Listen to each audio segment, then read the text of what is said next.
Welcome back. Thank you again for listening in. Today's guest is a friend of mine from Cardiff, Ailsa Jenkins. Ailsa started life as a journalist and worked her way through TV and media in the BBC. She is a profound writer, a lover of all creativity and arts, and I'm thrilled that she could join us today as our guest.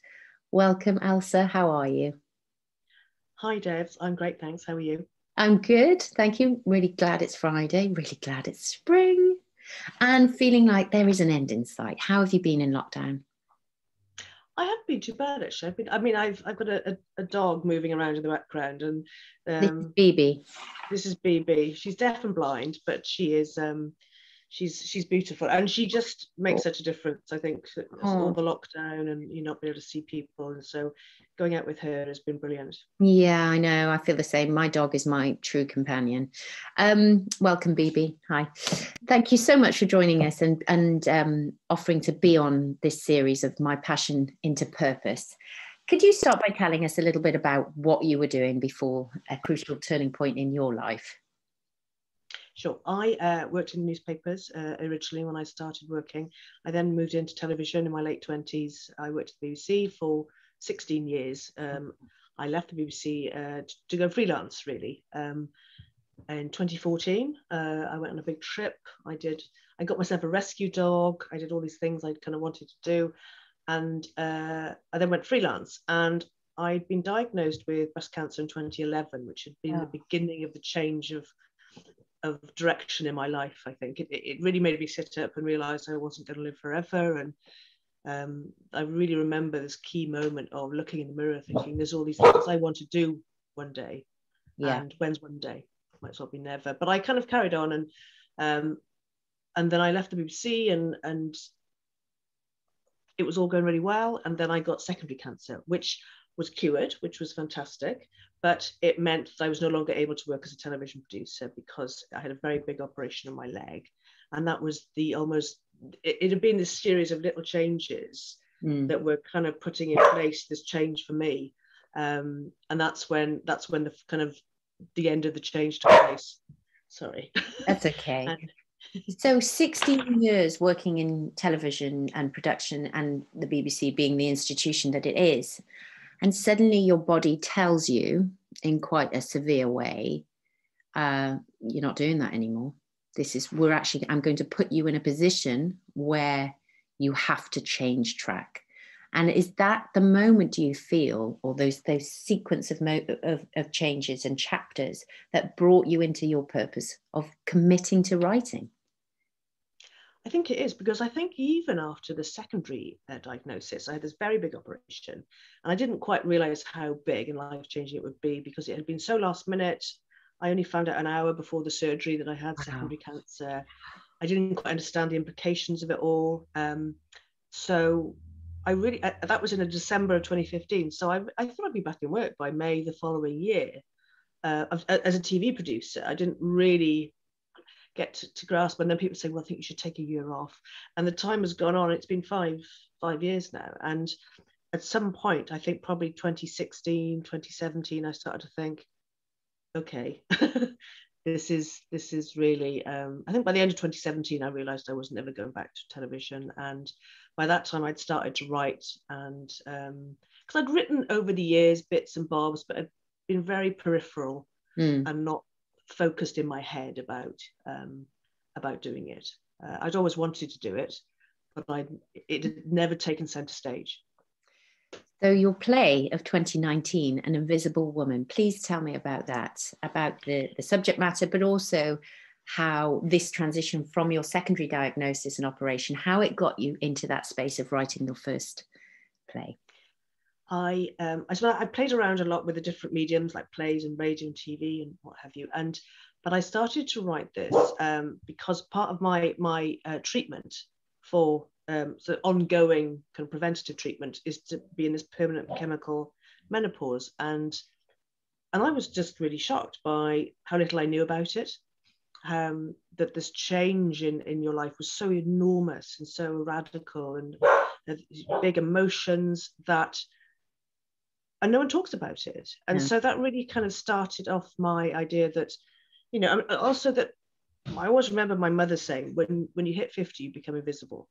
And we're no longer maybe useful, you know, we're no longer fertile, what have you. And I really thought, my mother's 30 years older than me, that things would be very different when I got to her age. And yet it wasn't really. You know, there is a change. We do look different than we used to, you know, my parents did when they were 50. But we're still, it's still this idea that people are no longer kind of interesting or useful, and we just don't take any notice of them. And we get more interesting the older we get. And I've just got, and so it's, the Invisible Woman is about this woman who's really angry about why are you ignoring me? Why don't you see me anymore? And it hit a chord with so many women around Wales. We were in the Wales Millennium Centre. We did a tour around Wales. We had lots of women come to see us, and lots of women really identifying, because they don't see themselves on stage or TV or radio talking about this stuff. Yeah. It's such a powerful and impactful and very emotional subject, because, you know, why is it that way? You know, why are we, I think we are changing the narrative, but we're up against a generation now which are saturated with social media and filters and veneers and this marketing that expresses what beauty must look like. And that very sentence that your mum shared with you, of, you know, when you become 50, you become invisible. I have to say, there's been times in lockdown with a 3-year-old I've really wanted that. But for the most part, you know, you're right, we get better with age. I mean, that whole notion of revealing and our life experiences and our journey and what we have to offer the world just gets richer and richer and richer. And yet we become more and more invisible. But you've shone a light on this subject, and the whole premise of equality now. How are you writing more on these subjects? I'm writing about a group of women who, which is very different, but again, it's along the same lines, I suppose, that we, you know, if you take away everything that we're not supposed to be, it's a very small group of people that almost would dominate the world, really. But I'm writing about a group of women who are sex workers in Sydney. Right. And that's very much around the fact that we don't consider women like that or people like that to be, they're kind of subhuman, they're a subclass. I always remember, like, years ago, I think, funny enough, the Yorkshire Ripper was happening, and there was almost this, oh, but they were prostitutes. And it was this unspoken thing that they were kind of almost less than, they have this high risk lifestyle. So, but they're someone's mum, they're someone's sister, they're still women, they're still people. And I suppose it's, and I've kind of, this has kind of shown itself to me.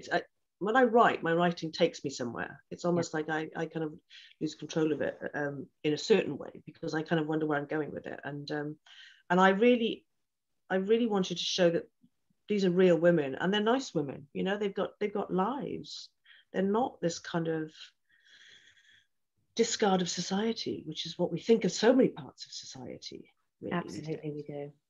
And it's up to us to change that. You know, I have a 3-year-old daughter that I want to raise, knowing that she can grow in that light as an equal member of the human race and be as disgraceful as she needs to be along the way.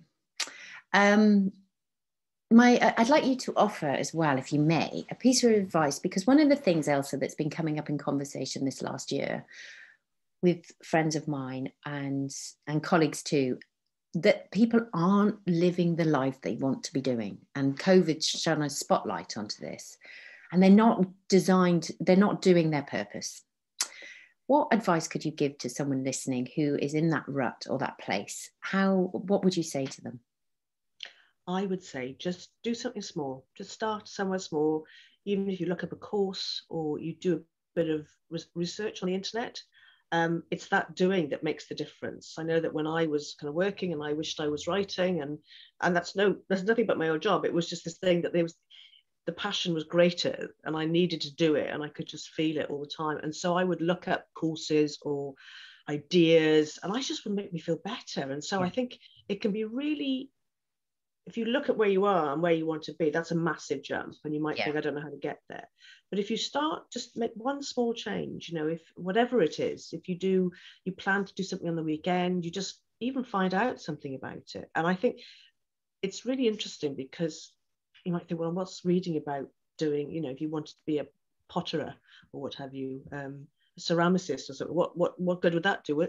It's almost takes you into that world. And I think for me, that's where the excitement is. And I start to think, well, maybe I could do a course, an evening course, or maybe I could go this place or that place. And so it's making a small change, not a massive change for me. And I know that with writing, it's, you know, they say just write. So just do it and don't be afraid to fail, because I learn far more from failure than I do from success. Wow, wonderful. Absolutely. I champion that as well. Just get on and do it. Be in action. Ailsa, thank you so much for agreeing to come on. It's always wonderful to see you. I think you're an extraordinary woman with much ahead. And congratulations on staying well in 10 years. That's a brilliant milestone. And I hope to see you for a nice cup of coffee when this is all over. Lovely. Thanks, Debs. Take care. Bye.